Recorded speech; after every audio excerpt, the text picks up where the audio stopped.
Hello नमस्कार, welcome to Kargil news India में आस्था शर्मा। तो आइए आज की बड़ी खबरों पे नजर डालते हैं।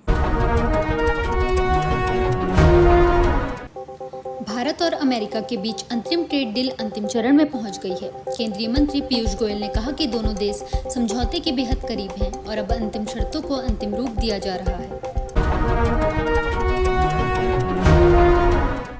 अमेरिका में भारत के राजदूत मोहन क्वात्रा ने अमेरिकी प्रतिनिधि सभा की समिति के साथ द्विपक्षीय व्यापार और आर्थिक सहयोग पर चर्चा की। यह बैठक प्रस्तावित भारत अमेरिका ट्रेड डील के बीच काफी अहम मानी जा रही है।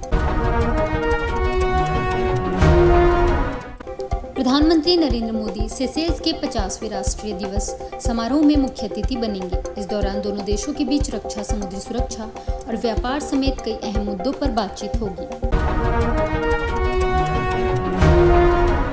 अमेरिका में आयोजित पैक सिलिका समिट में भारत के वरिष्ठ अधिकारी एस कृष्णन ने कहा कि भारत को भरोसा दिलाया गया है कि एआई तकनीक की उपलब्धता भविष्य में अचानक नहीं रोकी जाएगी। भारत ने बांग्लादेश के लिए नियमित वीजा सेवाएं दोबारा शुरू करने का फैसला किया है। पिछले साल सुरक्षा कारणों से लगी पाबंदियों के बाद अब टूरिस्ट और बिजनेस वीजा फिर से जारी किए जाएंगे। संयुक्त राष्ट्र सुरक्षा परिषद में भारत ने कहा कि स्कूलों और बच्चों को निशाना बनाने वालों को जवाबदेह ठहराया जाना चाहिए। भारत ने संघर्ष वाले इलाकों में बच्चों की सुरक्षा को सर्वोच्च प्राथमिकता देने की अपील की। केंद्र सरकार ने साफ किया है कि पासपोर्ट नागरिकता का प्रमाण नहीं होता और इस संबंध में कोई नया नियम नहीं बनाया गया है। सरकार ने अफवाहों से बचने की अपील की। केंद्र सरकार ने वरिष्ठ आईपीएस अधिकारी महेश दीक्षित को देश का अगला इंटेलिजेंस ब्यूरो प्रमुख नियुक्त किया है। उन्हें जम्मू कश्मीर और आंतरिक सुरक्षा मामलों का लंबा अनुभव है।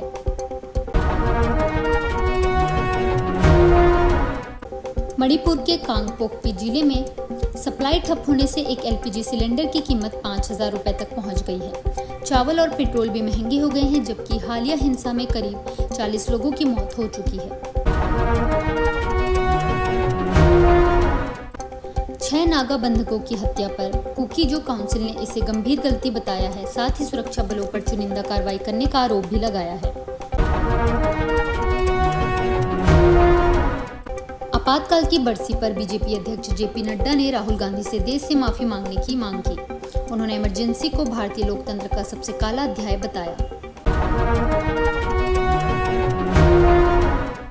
आईएईए प्रमुख ने कहा है कि युद्ध के बाद ईरान के परमाणु कार्यक्रम की कड़ी जांच जरूरी होगी। वहीं स्ट्रेट ऑफ हॉर्मज में जहाज पर हमले के बाद संयुक्त राष्ट्र ने राहत अभियान रोक दिया है।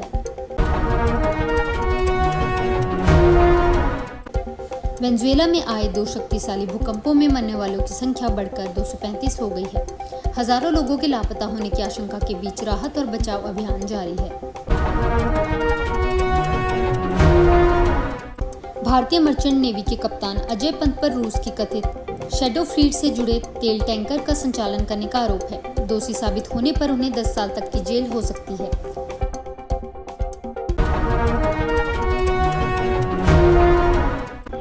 एलन मस्क की एआई कंपनी XAI के डेटा सेंटर को लेकर अमेरिका में कानूनी विवाद छिड़ गया है। ट्रंप प्रशासन ने अदालत में कंपनी का बचाव किया है, जबकि पर्यावरण कार्यकर्ताओं ने इसका विरोध किया है। अमेरिका के उपराष्ट्रपति जेडी वेंस ने अपनी पत्नी उषा वेंस की $8.75 की मैटरनिटी ड्रेस को लेकर हो रही चर्चा पर हल्के फुल्के अंदाज में प्रतिक्रिया दी। इसके बाद यह मामला सोशल मीडिया पर चर्चा का विषय बन गया। बीजेपी ने कांग्रेस अध्यक्ष मल्लिकार्जुन खड़गे और उनके परिवार पर सरकारी जमीन एक निजी ट्रस्ट को दिलाने का आरोप लगाया है। कांग्रेस ने इन आरोपों को राजनीतिक और बेबुनियाद बताया।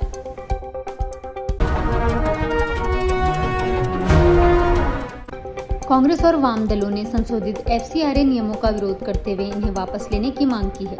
उनका कहना है कि नए नियमों से सामाजिक संगठनों के कामकाज पर असर पड़ेगा।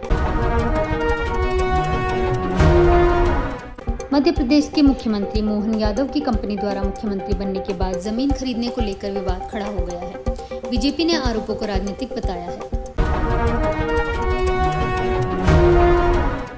आपातकाल के 50 साल पूरे होने पर बीजेपी ने कांग्रेस पर निशाना साधते हुए उस दौर को लोकतंत्र का सबसे काला अध्याय बताया। पार्टी ने लोगों से उस समय की सच्चाई याद रखने की अपील की।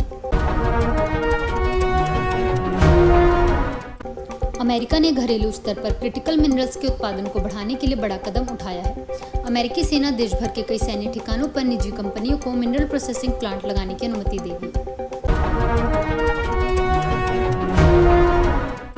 अमेरिका के उपराष्ट्रपति जेडी वेंस ने कहा कि अगर वाटरगेट कांड आज के दौर में होता तो वह सिर्फ 12 घंटे की खबर बनकर रह जाता।